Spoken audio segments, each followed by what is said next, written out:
Hello, it's Saturday, August 5th of 2023, and today I'm traveling from here in Brussels to Cavalaire-sur-Mer, a small town in the south of France. Now I'm going to pass you over to future Nathan for the route. Thanks, past Nathan. My journey today will consist of 5 legs. First, I'll take Tram Line 81 to Bruxelles Midi. Then I'll take a Thalys high-speed service to Paris Nord for an hour and 25 minutes. Then I'll transfer to a local RER-D train to Paris Gare de Lyon. Then I'll take a TGV inOui service, high-speed rail, to Toulon for 3 hours and 45 minutes. And then finally, I'll take a ZAO bus with an exclamation mark, line 878 to Cavalaire-sur-Mer, which will take about an hour and 40 minutes. Back to you, past Nathan. Thanks, future Nathan. I'm starting here at Montgomery Station because I really want to make this video a door-to-door journey video and not just a train review because I think journeys are more interesting. So as I said before, my first leg will consist of the 81 tram, which is just there, but I'll take the next one since I have time. Tram is every 12 minutes. I think this tram crossing is very interesting because since this is the terminal station, the trams need to go around a loop to turn around. So trams come from that way and go over there, and then they turn around on a loop, they wait over there, and then they come back this way to start their route again, and then they cross over their previous tracks.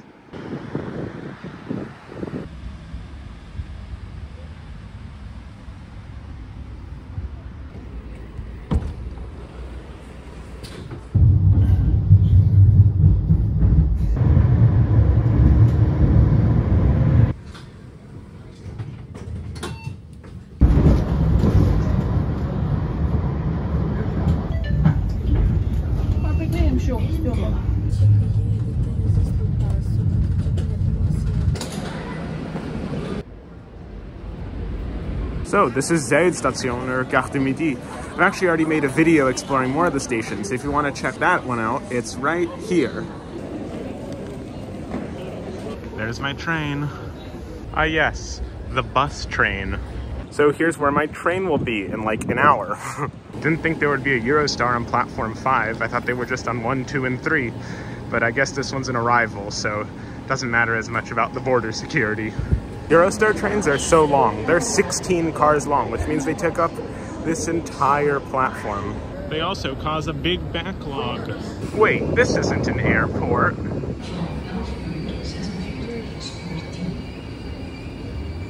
So I just realized 2 things. One, the Thalys has these like fins on the top of it, which is kind of interesting. And also, the Thalys is way shorter than the Eurostar. Like, this is how tall the Thalys is, and this is how tall the Eurostar is. Like, look at the doors. Like, it's here, and then it's here. It's hard to see on camera.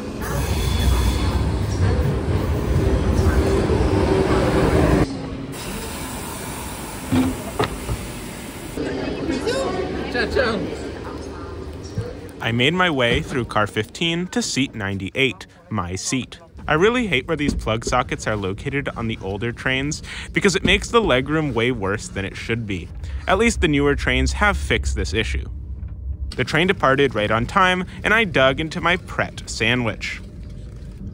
Good afternoon, ladies and gentlemen, and welcome on board. It is Thalys service to Paris Gare du Nord. You can find the bar in the coach 14 now. This leg will be a more surface-level train review because I've actually already made a Thalys video before. For a full review of the service, look for the video in the top right corner now.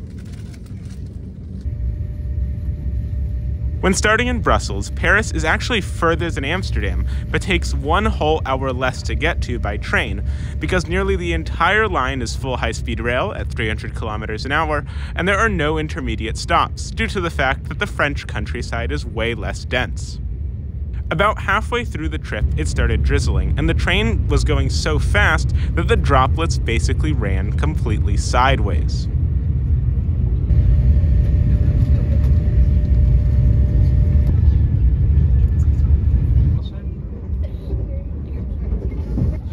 Ladies and gentlemen, we'll shortly reach the station of Paris Nord, last stop of the train. Thank you for choosing Thalys, and see you soon. The train arrived right on time, and I started my first and very brief visit to Paris. After 1 hour and 20 minutes on the train, I've arrived at Gare du Nord. which is the busiest train station in Europe, which is quite interesting. Now I need to make my way over to the RER-D platforms. Underground, I think? This is an interesting train, like with the green.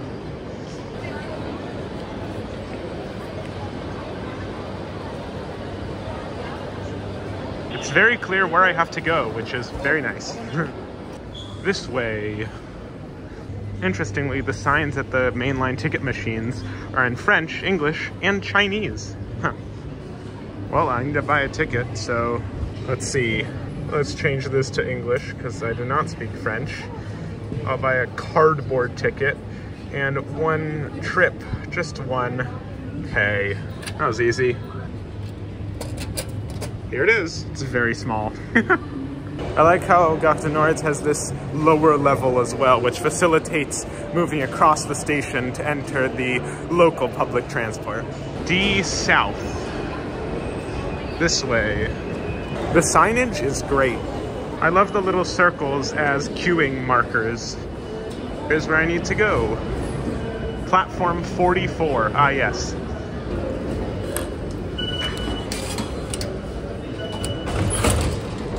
So, D South.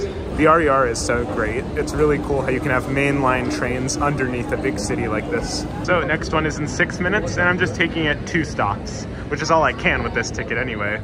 I do like how the mainline trains are called big lines, and also there's signage in Spanish. These platforms are so long. This is a really modern station as well. Look, the screens have turned on, and the train is coming. It does not stop at the end of the platform, which is kind of what I expected because everybody was over there. Underground double-decker trains. That's really cool.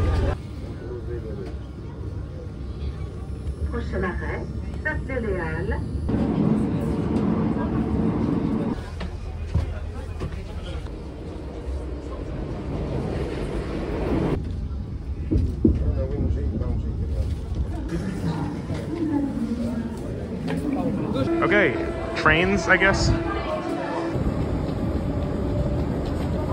So since I have time, I'm gonna check out the platforms of Metro Line 14 since it's very new and I wanna see what it's like. Okay, maybe I won't check out line 14 because it seems like it's closed for a long time. Here's where it would be though. Yeah. Well, 2 of the main line platforms then.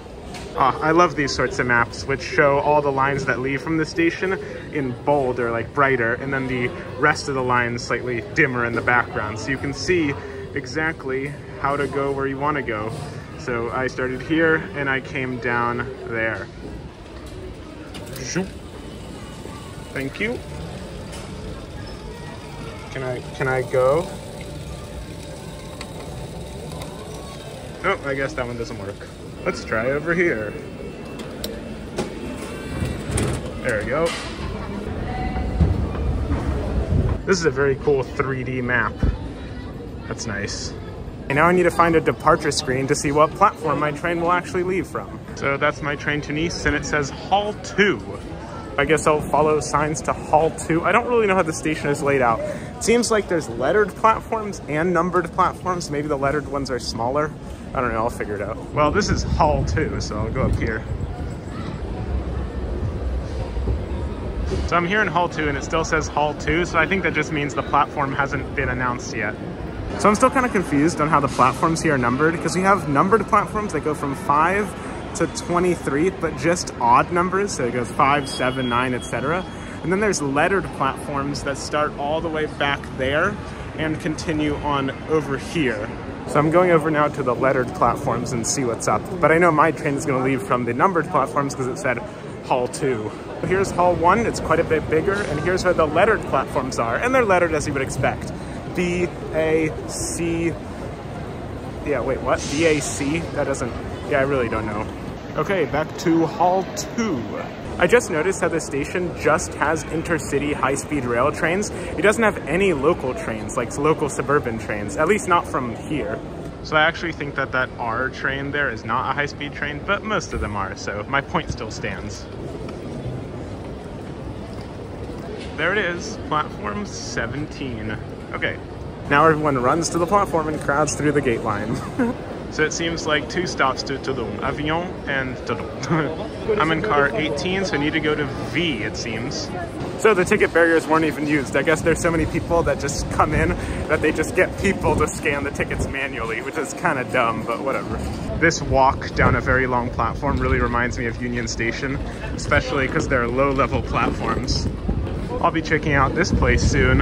At least they announced the platform like more than half an hour before instead of in the US where it's like 15 minutes before. This train is so long.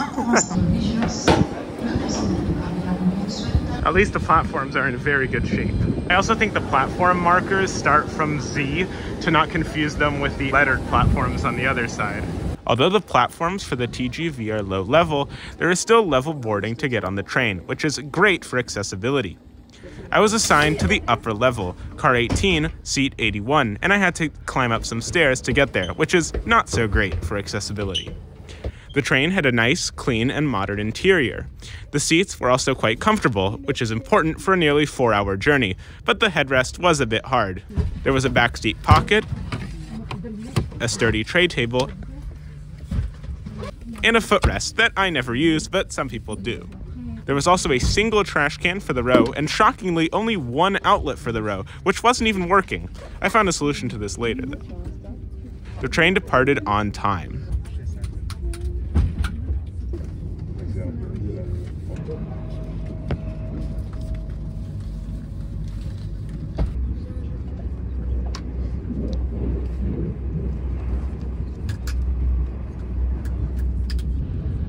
Paris to Toulon is about the same distance as DC to Boston, the entire Northeast Corridor.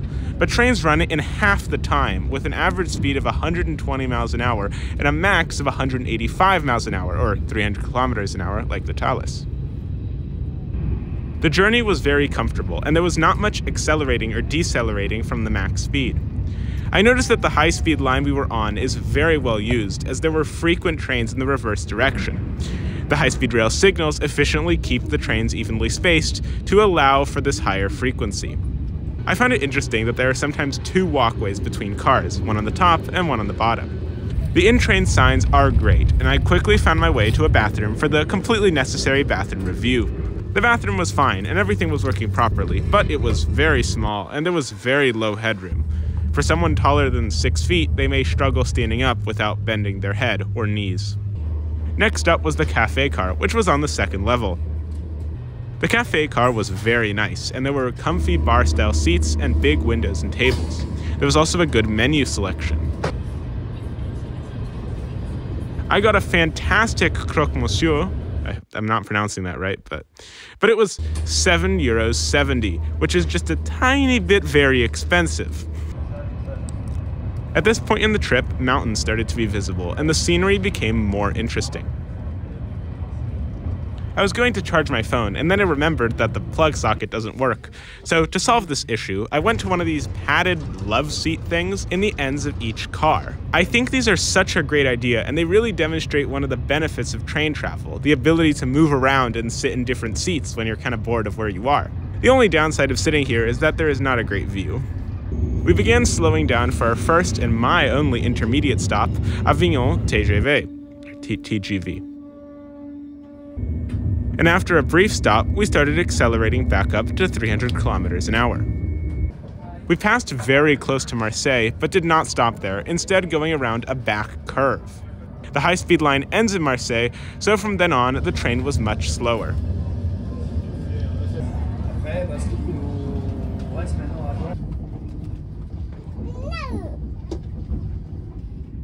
A short while later, I was able to get my first glimpse of the Mediterranean, signifying that I was nearing the end of this leg of my journey.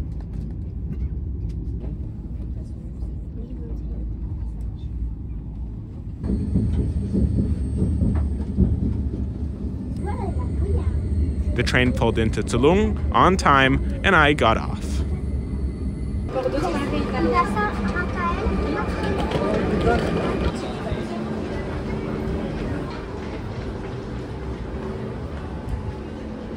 Made it to Toulon. That was actually a very comfortable journey, and it's so hot here, like way hotter than it was in Paris, probably by like 10 degrees or something.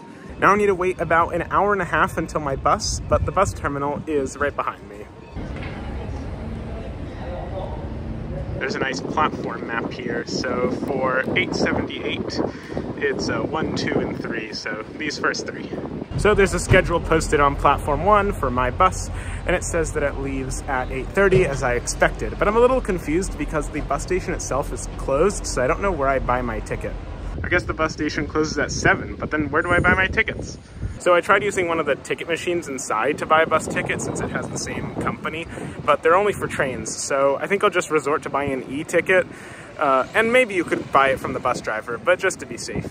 I've also come to realize that the third language is not Spanish, it's Italian, obviously. Well, here it's obvious. I wonder if at the other sign it was also obvious. I feel like the whole aesthetic of this bus station is very old school. I guess while I'll wait, I'll probably just go to some restaurant or something and get some dinner. Got food at this kebab place. So I'm not gonna buy an e-ticket because I wasn't able to on the app, but I think I'll just buy it on board. I think that's possible. And this is my bus. It's a very interesting bus. It's like a mix between a city bus and a coach bus because it has compartments for bigger luggage, but it also has 2 doors, which most coach buses only have 1 front door. The bus was equipped with seatbelts, but I don't even think they were necessary considering the awful legroom, although admittedly I did have my bag in the way. The bus was fully packed, so much so that some people were left behind. Good thing I was here early. Although this is completely unacceptable for a transit company, especially considering that this is the last bus of the day. How are people going to get home or to their hotels without hiring a super expensive taxi? Way more buses should be run, especially during the summer tourism season. It's frankly ridiculous that a Sunday 2-hourly schedule is still kept in the summer peak season. The bus departed 4 minutes late. The bus was only €2.50, and I paid the fare with coins to the driver. It seems to be slightly cheaper at €2.10 if bought in advance, but €2.50 is quite cheap for a 1-hour 40-minute bus ride anyway. There were lights, a personal AC vent, and USB ports for charging. The windows were quite tinted, which made the already dimming view even darker, but luckily I was able to clearly see and record out of the front window due to where I was sitting. The bus was still completely packed and people were not let on the bus even at intermediate stops. About halfway through, the USB port at my seat fell down, but it was still working and I ended up just popping it back in. I sometimes got a bit scared looking out the front window because it seemed like the bus was too wide for the road. The bus, surprisingly, had an LED screen that displayed the next stops and announcements to go along as well. Cavalaire-sur-Mer, bon pour tout. Way more long-distance buses should have these because it's so useful for knowing when to stop. When approaching my stop, one after the main central stop of Cavalaire-sur-Mer, I let the driver know directly that I wanted to get out because the stop request buttons were very poorly placed and it was very far from where I was sitting. I was scheduled to arrive at 10:02 p.m., but actually arrived at 10:14, 12 minutes late. So here's where I've ended up, at a bus shelter in a suburb of a small town in France. Well, that was a complicated journey. It all worked out though. There were no delays other than this last bus, which was like 10 to 12 minutes late, but that's fine, it's to be expected. So yeah, thanks you all for watching and see you in the next video. Bye!